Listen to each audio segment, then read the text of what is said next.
Alright, so in this video today, I'm going to take you through a couple of things. The first thing I'll take you through is really knowing your numbers. I get so many sales reps come to me and say, hey James, what do I need to do every day to be successful? How many opportunities, how many calls, how many emails, that kind of stuff. So I'm going to help you break this down at a granular level that you can then go and execute with. I'm also going to help you spot areas for improvement by looking at data. It takes the emotion out of the conversation, and you might not like the fact that the percentage is low or whatever it might be, but at least you know the reality and then you can go and do something about it. And then I'm going to finish up with how you can review your calls once you've identified areas for improvement to give yourself feedback and be your own coach. Now, before I jump into this video today, if you want to access 250 plus sales training lessons like this from prospecting through to closing, grab the link in the show notes for my Sales University and get yourself access to all of my content there. So let's start off with breaking down the numbers. So the first part of this video is going to be aimed at account executives, and then the second half is going to be aimed at account executives and SDRs and BDRs. So let's talk about the first thing I always get asked by reps is, hey, how many meetings or how many calls do I need to be making every day to hit my target? And I always say, hey, well, let's run the data based on you specifically. So many sales reps look at people on LinkedIn or online and say, hey, I need to have 3 times coverage, or I need to book 10 meetings a month, or whatever it might be. And that's just the wrong way to look at it, because your company might be very different to the next company. Let's say, for example, that somebody at Salesforce only needs to book 10 meetings a month. Well, they're a household brand in the sales technology space, right? Versus your company might be a scrappy startup that no one's heard of before, so you need to do a lot more work. So you want to look at your company and then you specifically. What's your tenure compared to the other reps? Are you new on the team and you're benchmarking data against the highest performer? That's not a good way to do it either. So we want to break down your data. So I'm going to help you do this. Now, if you want a copy of this sheet, there'll be a link in the description. You can grab a free copy. So what I want you to do is I want you to grab a copy and I want you to edit the yellow cells. So we're going to start on the left-hand side for now. Okay. So what I want you to do first is, let's say your target every month is £60,000. I want you to put £60,000 into here. And then I want you to put in your average contract value, your average deal size. Let's say my average deal is £15,000. Really, really simple math. It's going to tell me I need to close 4 deals to hit 60K, right? And then what it's doing down here is I want you to break down your sales stages. So let's say you've got a discovery, demo, business case, procurement, and then close 1. What I want you to do, and based on the last 90 days, I want you to put the volume of units that went into those stages and then how many of them advanced. So let's say I sat 32 discovery calls in the last 90 days, and of those 32, 22 advanced to demo. So we qualified them in and they progressed to a demo. I put 22 here, 22 here. It's going to update my next step conversion metric and give me a percentage how deals are moving through the different stages. And it's going to give me the roll up and see, well, 22% of those discovery calls went to close 1, right? So the reason we do this part next is then that number, a number of opportunities converted into close 1 deals, is mirrored over here. So what it's now saying is, okay, so to hit 60K and an average deal size of £15,000, you need to close 4 new deals. And with a 22% win rate based on this data down here, you need to generate 18 opportunities. And that might be a combination of marketing, SDR, self-generation as an AE, right? Whatever it might be. Or it might be just you as an AE because you've got no marketing or SDR support. You need to generate 18 opportunities a month, convert 22% of those into paying customers or close 1 deals, and you'll get your 4. Okay. Now, we might not like that number. We might feel like that number is a bit high, but it's a reality based on where you are. And there's a couple of things that you can do. Obviously, winning bigger deals, right, requires less deals to be won in the first place, or win more deals, which is going to be getting better at discovery, getting better at qualification, inspiring change, all of that kind of good stuff, right? So at least we can do something about it. Then what I want you to do next, I want you to look at, to answer the next question I always get is, well, how many calls do I need to make, or how many emails should I send? So I want you to update these yellow boxes here. So if it takes you 85 cold calls to generate an opportunity, put 85. If it's 112 emails, put 112. If it's 124 LinkedIn messages, put that into there. What it's then going to do here is going to give you the requirement. So you need to make 1,554 cold calls to get 18 meetings if it takes you 85 calls. Right, and then it's going to break it down to a smaller number per day. So I've basically just modeled it based on roughly 20 working days a month. So I need to make 78 cold calls a day. And if I do that, and I don't change anything too dramatically, then I'm going to get my 18 meetings. Okay, really, really simple. So now I know an execution plan. To get to 60k, ultimately I need to make sure I'm, making 78 cold calls a day and not changing the way I do things negatively, and I should get to my target. Some days you might only need 50 calls, some days you might need 100 calls, but on average 78 cold calls. Right? Really, really simple. Doesn't need to be anything more complex than that. You can, weave in lots of other data points, but this is going to really help you to start off with. Right, the next part is, and this is where SDRs and BDRs are going to come into this as well, how do we then break down different parts of a cold call, for example, to understand where we can make some immediate changes?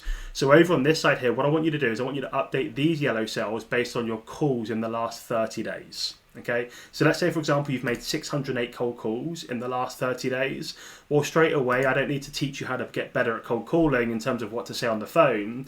You're not making enough phone calls. If you look over here, it says we need to make 1,554 to hit target, and you're only making 608. We just need to lift that number, right? Maybe you need to put in more dials in a day, or maybe you need to get a power dialer or something like that. Okay, so I want you to fill in this data. Let's say you've made 608 calls, you connected with 56, you pitched 38, you booked 2 meetings, and one of those meetings turned up. Okay, what's going to happen when you update this data is it's going to show you over here the actuals, right? So it's going to give you your calls made to connect rate, which is 9%. And you can put in a benchmark in here based on where you want to land and hold yourself accountable to get to. These are just random numbers I've put into here. But you can see here, I'm not too far off my connect rate. So like anywhere between 8 and 12%, I'm okay. If it's like 4%, then I'm probably stuck with switchboards. So what it's doing at this point is it's giving you the data to say, hey, what number looks low? And let me go and investigate it. Now, if that number was say 4%, I'm probably going to go and look at my list in the CRM or wherever I'm making my calls from, and I'm going to look at the quality of those numbers. Are they all switchboards? Do I have any mobile numbers? If not, should I go and get access to a database tool so I can access mobile numbers and increase my connect rate? Okay, so the next one is going to be my connect to pitch rate. So 68%. So for every 10 people that answer the phone, I pitch 68% of them. Could that number be higher? Absolutely, but it's not terrible. It could be better, but it's not terrible.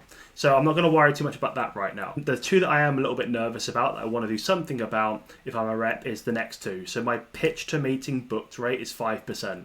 So there's going to be usually two things here at play, and this is why this exercise is important.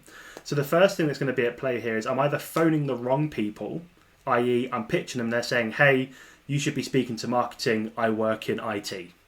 Right, but you wouldn't do that. You would be phoning the right personas in the first place because you understand that personas and ICP are important in terms of list building, right? So surely it's not that option. So it has to be what we're saying on the phone. So is it our tonality? Do we sound interesting? Is it our pace? Are we speaking too fast and people aren't following along, so the value that we're telling them isn't resonating? Is it our pain points that we're planting at the beginning of the call that they're not really attaching themselves to? Are we not telling a fantastic customer story? Are we not handling objections? So it's going to help you isolate where. So in this case, it has to be something I'm saying on the phone because I wouldn't be phoning the wrong personas. I can go and pull a bunch of calls and listen to them. Okay. And the next part is if these three metrics are great, but this metric here is low, like my book to held rate, as you can see here, it's 50%, and maybe I want it to be 80%. There's a couple of things at play that could be the reason, the root cause here, but again, it's going to highlight that you need to do some digging. So the first is, maybe people are just saying yes to the meeting to get me off the phone. Okay, maybe you're trying to handle every single objection under the sun, and they're like, this guy's just not going to go away, I'm just going to agree to a meeting because I know he'll go away then, and I'll book the meeting and then I'll no-show. Okay, so that could be one of the challenges. Another two challenges could be maybe you're booking the meeting for like 2 weeks away. So people are forgetting about that. Like they're not just sat there waiting for that meeting to come around as good as you might think you are, right? They've got other things on their plate, personal and work related. And in 2 weeks' time, they're going to completely forget who you are, right? So that's another reason for no-shows. Or it might be actually that you're not doing a very good job in inspiring them to do something differently and change and not creating that emotional connection. And then that's why they're booking the meeting so far in advance as well. So again, using the data is going to help you isolate where, when it comes to making cold calls, where is it you're strong, where is it you're weak, and what should you do about it?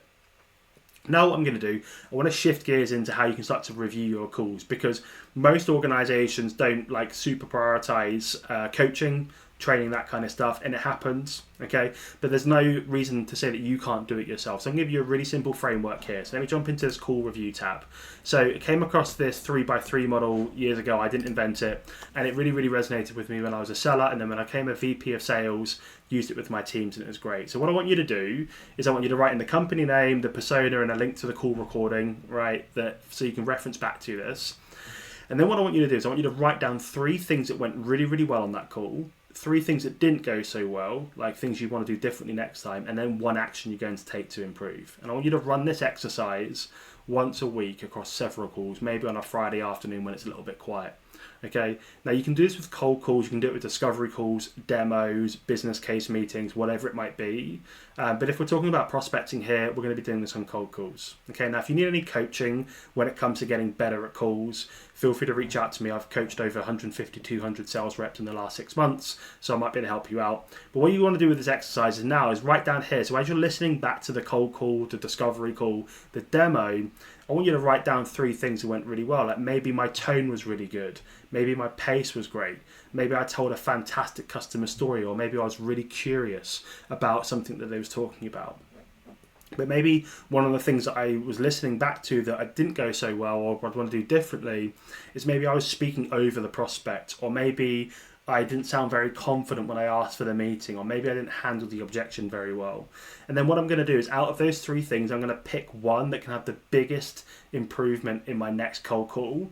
And then I'm going to go and hold myself accountable to go and deliver that in my next conversation. So really, really simple framework. You can also ask your manager, like give them a copy of this with the call recording and say, hey, I'm going to run this 3x3 on my call. Can you do the same? And then can we sit down for 20 minutes and just see, are we aligned? Did you spot something that I didn't? Did I spot something that you didn't? What can I do to make my conversations better and ultimately book more meetings? So if you want a copy of this tracker and the previous tracker, there'll be a link in the description for you to get a free copy. If you want to get access to 250 plus sales training lessons like this to help you book more, sell more faster, sign up to the Sales University. There'll be a link in the show notes here.